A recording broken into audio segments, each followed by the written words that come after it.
Chapter 5. Sources of Water. Water makes life possible. It is one of the basic constituents of all living beings. Around 70% of our body weight is water. Water is found in ponds, lakes, rivers, seas, and oceans. It is found below the surface of the earth as well. Sources of water. The natural sources of water are seas, oceans, rain, rivers, streams, lakes, and ponds. Oceans cover more than 2/3 of the Earth's surface. So, the largest source of water on Earth are the oceans. However, due to the presence of many salts, this water is not fit for drinking. We know that the higher parts of the mountains are covered with snow. During summer, the snow on the mountains melts and changes into water. This water comes down in the form of streams and rivers. Rain is the main source of water on earth. Rainwater is the purest form of natural water. When it rains, some rainwater goes into the ground. This water is called underground water. It can be brought to the surface with the help of wells, tube wells, and hand pumps. People in villages dig wells to bring underground water to the surface. In some places, the underground water is very deep. So, holes are dug into the ground and tubes or pipes are sunk in them. Water is brought to the surface with the help of pumps. These pumps are run by electricity. These wells are known as tube wells. Water from a tube well is used mainly for drinking and irrigation purposes.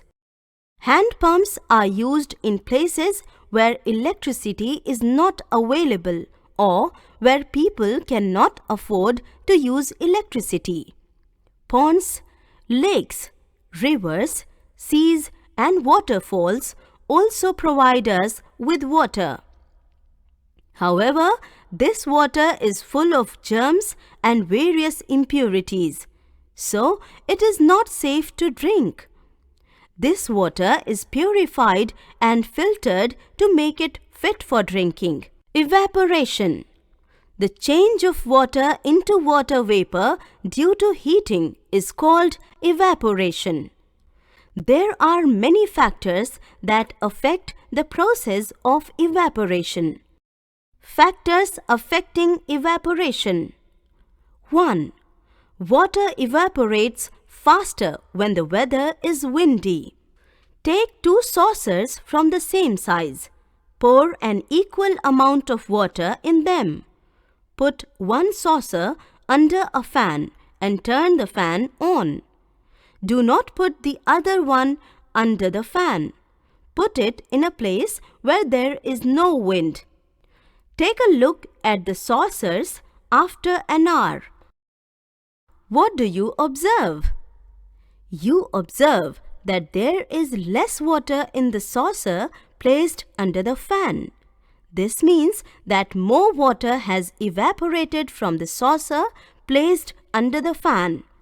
Thus, it proves that water evaporates faster when the weather is windy. Water evaporates faster when the temperature is high.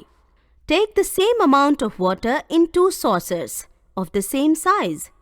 Keep one saucer in the sun and the other in the shade.